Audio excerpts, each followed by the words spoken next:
ये हमारे कक्षा 8वीं का हिंदी का वार्षिक है परीक्षा का पेपर है। आपको इस पेपर का संपूर्ण उत्तर इसी वीडियो में मिलने वाला है।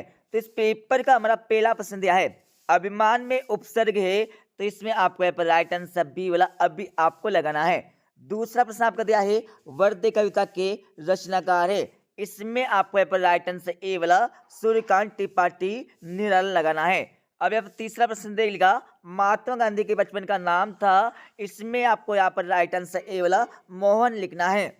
चौथा आपका प्रश्न देख लीजिएगा, सालिम अली ने खोज की, इसमें आपको यहाँ पर राइट आंसर बी वाला फीन भैया की लगाना है। पांचवा आपका क्वेश्चन देख लीजिएगा, अवंतिका का वर्तमान नाम है, तो इसमें आपको यहाँ पर राइट आंसर ए वाला उज्जैन लिखना है। अब इस पेपर का 6 से लेकर 10 तक के खालतन देख लीजिएगा, जो आपकी परीक्षा में एक एक नंबर के आने वाले हैं। तो आपका 6ठा खालतन दिया है, दौलत पाने कीजिए खालतन में अभिमान, तो इसमें आपको लिखना होगा सपने लिखना है। अच्छे से लिख लीजिएगा और याद कर लीजिएगा। अब आपका 7वां खालतन दिया है, कमल का पर्यायवाची खालतन शब्द है, तो इसमें आपको नीरज लिखना है। अच्छे से लिख लीजिएगा और याद कर लीजिएगा। अब आपका 8वां खालतन दिया है, मुंडा समाज का आरत सिंह का अर्थ खालतन है, तो इसमें आपको लिखना होगा सूर्य आपको लिखना है। अच्छे से लिख याद कर लीजिएगा। अब यहाँ पर हमारा 9वां खालतन दिया है, 9 पर खालतन छोड़ दे, तो इसमें आपको लिखना होगा 9 पर 9 आपको लिखना है, ठीक है।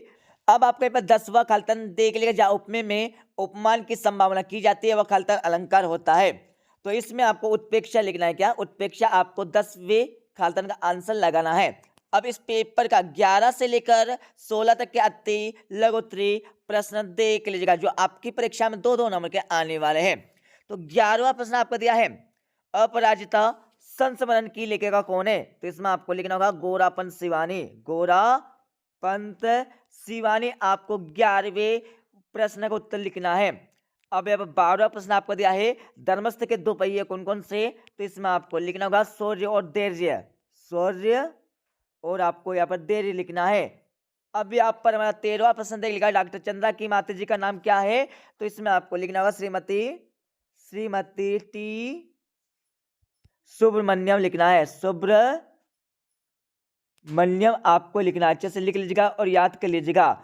अब यहाँ पर हमारा 14 प्रश्न देगा, निम्न के परिवाची आपको लिखना होगा परीक्षा में, जैसे का हमारा पहला दिया है, सूर्य का आपको लिखना होगा सूरज आपको लिखना है।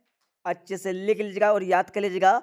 चंद्रमा का आपको यहाँ पर शशि लिखना है, और कमल का आपको यहाँ पर नीरज लिखना है, जल का आपको यहाँ पर नीरज लिखना है। अच्छे से लिख लीजिएगा और याद कर लीजिएगा।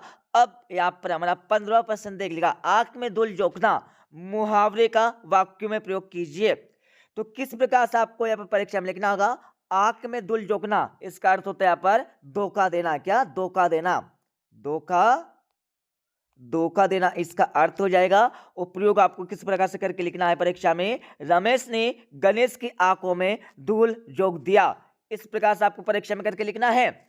अब यहाँ पर 16वां प्रश्न देखिएगा, ध्यान कितने प्रकार के होते हैं उनके नाम लिखिए, तो ध्यान यहाँ पर 3 प्रकार के होते हैं। कितने, 3 प्रकार के होते हैं, तो नाम बता देता हूं। पहला आपका यहाँ पर स्थूल ध्यान हो जाएगा, स्थूल ध्यान हो जाएगा। दूसरा आपका ज्योतिर्ध्यान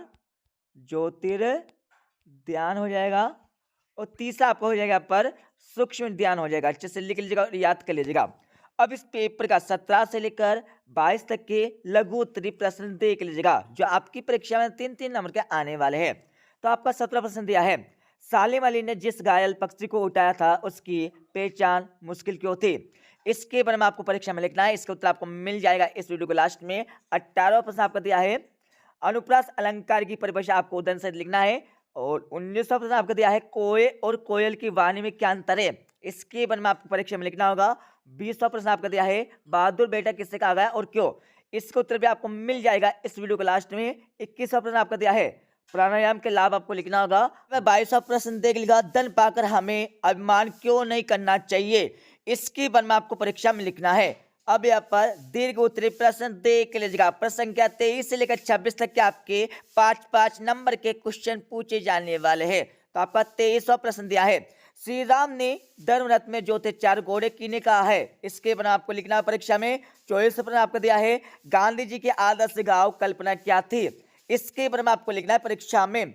अब यहाँ 25वां प्रश्न देख लीजिएगा, 25वें प्रश्न में आपको प्रार्थना पत्र लिखना है, इसके आते वाले क्वेश्चन में आपको एक पत्र लिखना है, तो अच्छे से याद कर लीजिएगा। और 26वें प्रश्न में आपको किसी एक विषय पर एक निबंध लिखना है। अब आप इस पेपर का 17 से लेकर 26 तक के प्रश्नों के उत्तर देख लीजिएगा। ये हमारे 17वें प्रश्न उत्तर हो जाएगा, अच्छे से लिख लीजिएगा। 17 के बाद हमारा 18वें का आंसर आपको हो जाएगा। 18वें के बाद हमारा 19वें का आंसर आपको हो जाएगा। 19वें के बाद हमारा 20वें का आंसर हो जाएगा। 20वें के बाद आपका यहाँ पर 21वें का आंसर हो जाएगा, ठीक है। और 21वें के बाद ये हमारा 22वें का आंसर आपको हो जाएगा। 22वें के बाद हमारा 23वें का आंसर हो जाएगा। और 24वें का आंसर आपको स्वयं अपनी बुक से देखकर लगा लेना है। और ये हमारा 25वें क्वेश्चन का आंसर हो जाएगा।